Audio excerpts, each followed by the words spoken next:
कवि सम्मेलन देख देख के घर की शीला देवी को शेर व शायरी का बुखार चढ़ गया था। अब वो सीधे मुंह किसी को जवाब ही नहीं देती थी। उनके पति और उनका बेटा तो काम करने घर से बाहर चले जाते थे और उनकी शायरी झेलनी पड़ती थी बहू रेणु को। अब सास बोलती नहीं, अर्ज करती थी, संदूक पे रखी संदूक, संदूक में रखे झुमके, बहू झुमके निकाल के दे मेरे, कहाँ लगा रही है ठुमके। माँ जी, झुमके तो आपके निकाल दूंगी मैं, लेकिन आपके दिमाग से ये शायरी का भूत कैसे निकलेगा? छोटे लोग नहीं समझेंगे, शायरी है शौक बड़ा, तू अपने काम से काम रख, मेरे काम में मत टांग अड़ा। शौक अलग बात है, लेकिन हर चीज में अपना शौक डाल देने से जग हंसाई हो सकती है सासू माँ। अरे मैं हूँ एक नंबर कलाकार, कोई ऐसी वैसी बला नहीं, तुम घर के कामों में उलझी, समझोगी मेरी कला नहीं। ठीक है माँ जी, आप नहीं समझती तो कोई बात नहीं, लाओ मैं आपके झुमके ही निकाल कर दे देती हूँ। बहू सास की झुमकी निकाल कर देती है और वहाँ से चली जाती है। शाम को बहू अपने पति से शिकायत करती है, सुनिए जी, आप माँ को कुछ समझाते क्यों नहीं? अरे क्या समझाना है माँ को? अरे अपनी शायरी थोड़ी कम करे ना। अरे तुमको उनकी शायरी से क्या दिक्कत है? अरे मुझे नहीं, पर पड़ोस में सब लोग हंसते हैं, कहते हैं बुढ़ापे में लोग सठिया जाते हैं, लेकिन शीला जी तो शायर हो गई है।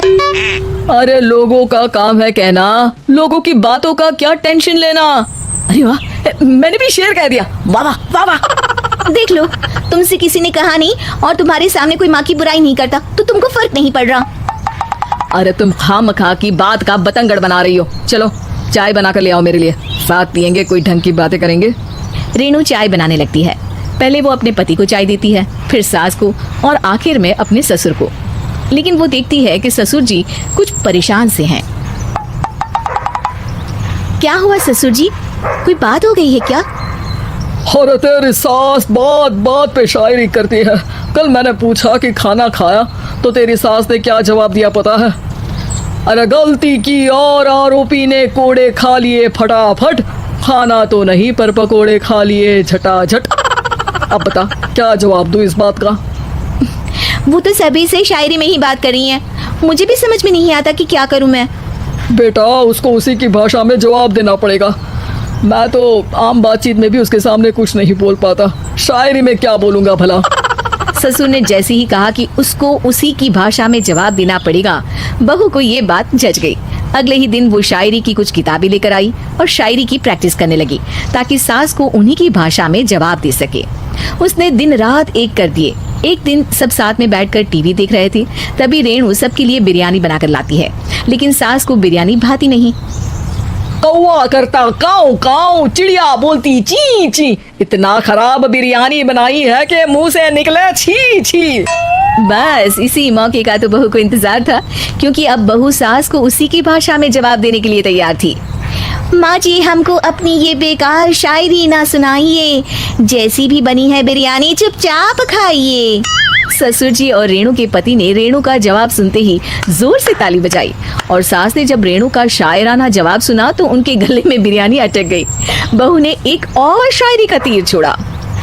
शायरी में बहू के सामने सास हो जाएगी ढेर, क्योंकि सास मारेंगी एक शेर तो बहू मारेगी 1.25 शेर।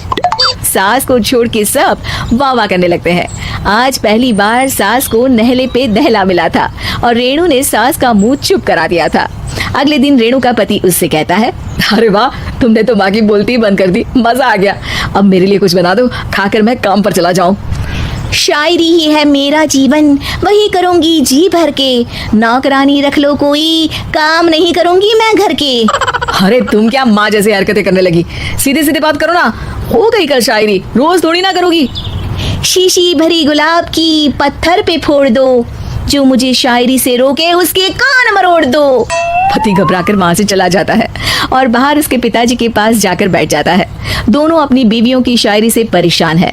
ससुर को पछतावा होता है कि क्यों उसने बहू को सास की भाषा में ही जवाब देने का आइडिया दिया।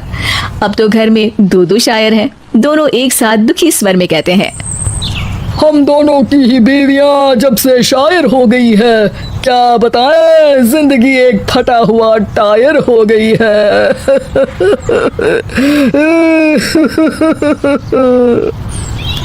हम दोनों की ही बीवियां जब से शायर हो गई है, क्या बताए, जिंदगी एक फटा हुआ टायर हो गई है।